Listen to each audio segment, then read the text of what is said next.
Today I'm going to try and break the internet by criticizing someone's work constructively. And so the life of a public figure is like being in a constant trial. And for someone just as Joe Rogan, this might be even more the case because of the amount of content that he puts out with his podcast. And so Joe Rogan is someone who has a lot of different lines of work. He's a comedian, he's a combat sports specialist. And so my focus for today will only be on his podcast, so the Joe Rogan Experience. And so recently there has been a heightened criticism of some of the content that Joe Rogan has put on his podcast. This involves his guest selection and sometimes his lack of fact checking, or even his lack of resistance towards some of the claims that his guests are putting out. And so I think the first element that we need to analyze here is that facticity, the importance of facticity, so whether something is factual or not depends on the conversation that is being had. And so some of the critics of Joe Rogan's podcast is that he puts out a lot of content which basically promotes misinformation.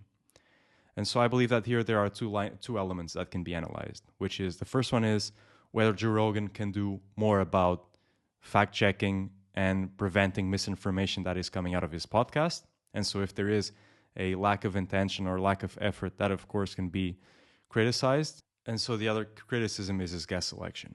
And so here, one example that comes up to mind is Terrence Howard.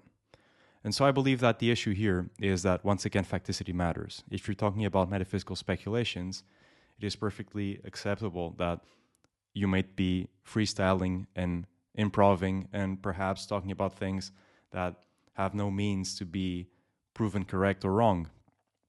But in this case, where Terrence Howard was invited, he is making very specific claims about elements of science that, like anything, science has this philosophy of improvement, of self-improvement, meaning that if there is new evidence, then we create new models, and we don't at all have this dogmatic approach. And so some people got mad at this idea that Terrence Howard was questioning fundamental elements of science, mainly, for example, the periodic table. And so for me, the issue is not necessarily that he's criticizing things that we almost consider to be unquestionable. The thing here is that the quality of the discourse, the quality of the justifications for why these pillars of science are wrong, just seem to be a complete word salad, in my opinion. The quality of justification just seems extremely poor in quality. And so in such a situation, of course, Joe Rogan is not a scientist, so he can argue that he does not have the competence to disclaim what Terrence is saying. But I believe that you do not need to be a scientist officially to just understand that many of the things that Terrence Howard was trying to build up lack any degree of quality. Of course, like anything, when you talk a lot, you will eventually get some things right. And this, of course, in the case of Terrence, in the middle of all the confusion that was being promoted, there are things that were interesting. But that's basically the case with everyone. And so in such a situation, the main question is, how far can ignorance be justified as a means to not take responsibility for fact-checking? Because this is something that Joe Rogan often claims, which is that he's just a comedian. He doesn't really know what is being talked about. And to some extent, that is a fair argument. For instance, if we compare Joe Rogan with other podcasters such as Andrew Huberman, if Andrew Huberman, for instance, makes a scientific mistake or has a guest and he fails to fact check or promotes erroneous information, then it's fair that we have a more rigorous approach towards Andrew Huberman's mistakes. But in the case of Joe Rogan, even though he doesn't have the academic background, he has a significant viewer base. He has a ton of hours in conversations. And so although he's not being pressured by the demands of being an academic, he is being pressured by having a podcast that has millions of viewers. And so he effectively has the power to change narratives and to influence a lot of people. And so that bears responsibility. And so my general view is that sunlight is the best disinfectant. And so it is important to have conversations with people and not neglect their views. But at the same time, in such a conversation, it is important to fact check, and especially in a situation where the guest is making claims that are extremely wild, it is once again important to really ask better questions and try to put some resistance to really see if those arguments are actually gold or not. And so what this eventually leads to is that some claim that many people are being victims of the misinformation that Joe Rogan's podcast is promoting. And so I believe here that there are two sides to the story. Like I mentioned before, ignorance cannot be a suitable justification for example, failing to put up more resistance or fact-checking basic elements. I've seen that some people were also criticizing Joe Rogan's continuing admission that there's a lot of misinformation going on, and that he has been tricked a lot by the continuous fabrication of these narratives. But at the same time, he sort of fails to take that in and become more skeptical of when things come up, when he is presented information. And so just like in legal systems, ignorance is not justified, because you can always claim that you didn't know. So that's just a very easy way out. So I do believe that Joe Rogan, even though he's not an academic, he has a responsibility to give his best in terms of challenging the guest in hand, especially in certain conversations where facticity really matters. And so in conversations where medical information and actionable advice is being talked about. And for example, when you look at other dimensions of his podcast, when he's talking with MMA professionals, you can see that he pushes back a lot more because he has a lot of knowledge regarding the subject matter. And so when you don't have enough knowledge about the area of knowledge which you are trying to discuss, it's like I mentioned in the previous video, you need to be more careful with your approach. You need to have a more neutral approach. You need to have a more skeptical approach, and you need to put up some resistance. And so now I'm going to evaluate the other side of the equation. Because yes, Joe Rogan's podcast promotes misinformation from time to time, although he also promotes very thoughtful discussions. But the other side of the equation is the viewer. And so clearly Joe Rogan has a responsibility to his viewers to try and promote discussions which are insightful, which have some sort of vetting, fact-checking, because if you don't and you invite really wild guests and the conversations are extremely dynamic, there is a very big risk that you will be promoting a lot of misinformation that might be, from an ethical viewpoint, harmful, because you will be promoting actionable insights and you will be sort of creating this mind virus, which can, in the end, promote a cynical perception of things that do not require a cynical perception.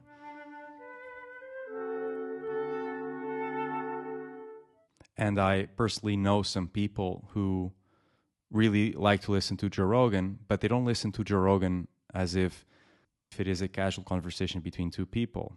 Some people that I know listen to Joe Rogan and they take the information that is being discussed as being factual, as everything being true. They listen to Joe Rogan as if Joe Rogan was a pope in medieval times and you're a devout Christian. And so this, of course, becomes a problem, and it becomes sort of a guru relationship. And as we know, gurus have power. And of course, Joe Rogan can claim that this was never his intention, but despite it not being his intention, he has a lot of people who will listen to everything he says and adopt it. And so that carries responsibility.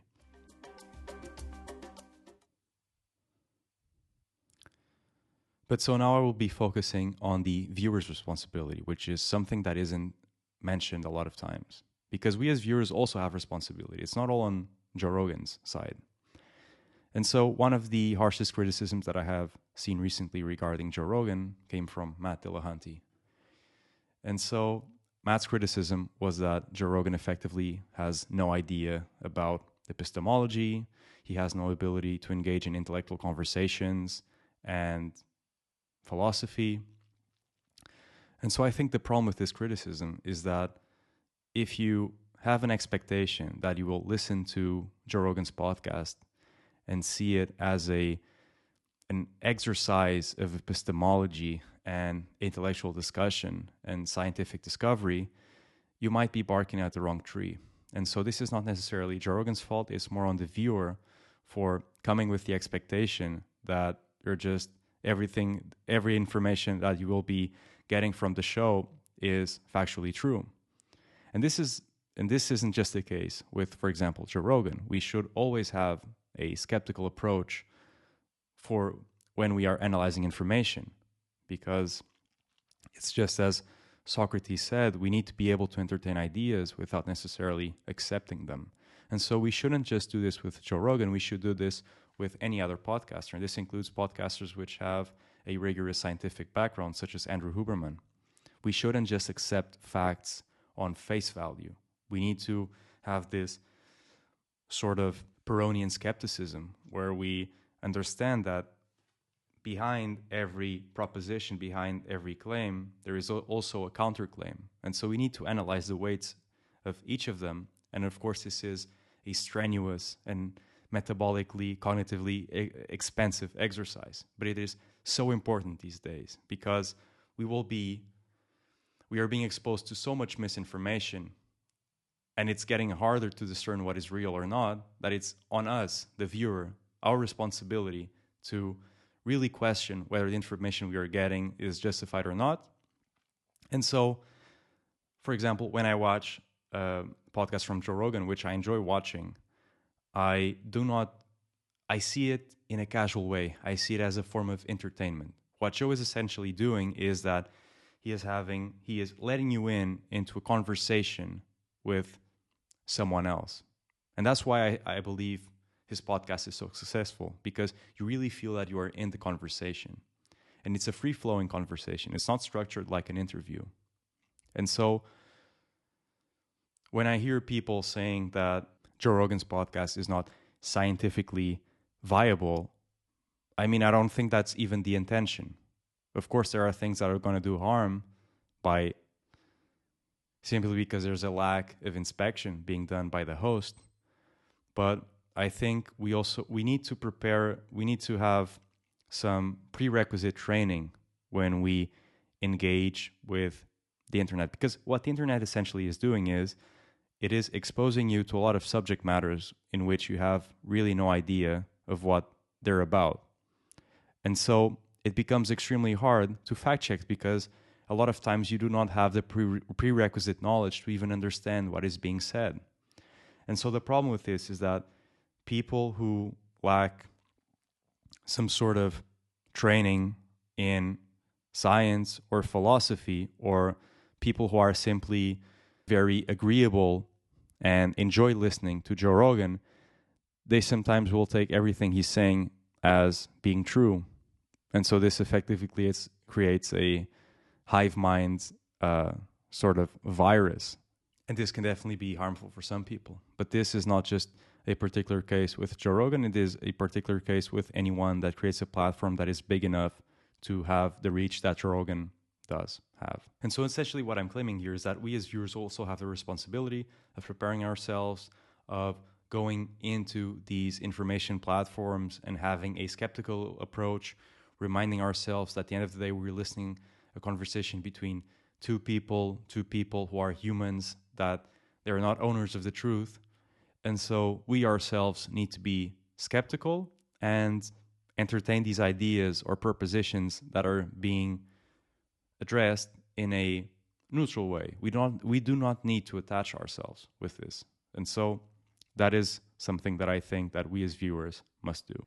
And so now in this section, I'm going to be offering some solutions or some things that can be done to mitigate some of these risks. I do not know why Joe Rogan would even listen to some of these suggestions, because he's so successful and I'm just a very tiny channel. He will most likely never even see this video. But I think one of the solutions when he's having guests who are discussing a subject matter from which he has no idea about what is being discussed, or has a very little knowledge, and so he's not really going to be able to challenge his guests, is to do sort of what he did by inviting Eric Weinstein. And so he had the first podcast with Terrence Howard, which was extremely chaotic, and left many people extremely confused, although some people saw Terrence as a new god of chemistry and physics. But on a second podcast with Terrence, he invited Eric Weinstein, who's a physicist and mathematician. And so with Eric present, Terrence wasn't able to really do what he did on the first podcast because Eric would provide the necessary intellectual resistance by asking new questions and deconstructing the reasoning that Terrence was doing. The problem here was that we might have needed another translator for Eric because the conversation got extremely technical. And so many of the viewers probably didn't understand how and why Terrence was wrong.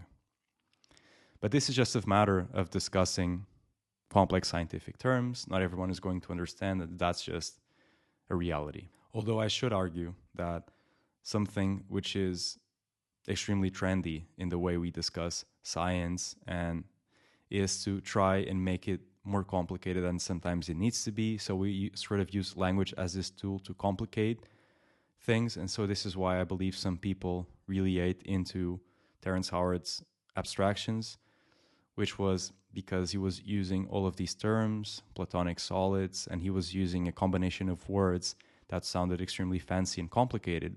And so in the midst of this confusion, and because it sounds very complex and complicated, some people will just see it as being true because we normally confuse complexity with facticity. And so we also need to be careful with the way things are presented. Normally the goal with science is to pick up complex topics and try to simplify them as much as we can. We do not make them simple, but we simplify them as much as we can. And so, like I was saying, the first solution to mitigating some of these risks is getting an interpreter. So if you are having guests who will talk about matters which the facticity is actually important, you might want to get someone present in the room who can help you guide the conversation. And this is something that I've seen Lex Friedman and Sam Harris do on occasion, which is when they're discussing topics with individuals with whom they do not really dominate the subject matter. They invite someone else to be present to sort of fact check the conversation and provide some intellectual resistance. So this is something that Joe Rogan can do in some occasions. Something else that he can do, which can be helpful when we are discussing guests such as Terrence Howard, is perhaps having a pre-conversation where you sort of discuss the topics that will be present in the podcast, and so you might get a better idea about what that person really is about. And so this pre-vetting process might also be helpful in separating the wheat from the chaff. And so this can be something that is useful. Because if you're inviting guests who have a lot of controversial claims, and for instance, guests who have this ability to change the themes and the terms that they're using throughout the conversation, and the conversation becomes very dynamic, it becomes impossible to fact check, because as soon as you're trying to provide some resistance towards one area of knowledge, your guest has already gone to somewhere else. And so we saw this, for example, in a recent podcast. I don't remember who was the guest, but young Jamie sometimes was able to provide some fact-checking input, but many times this wasn't really enough to make sure that the conversation was actually going in the right direction. And so another thing is that stylistically Joe Rogan adopts a conversation style, not an interview style.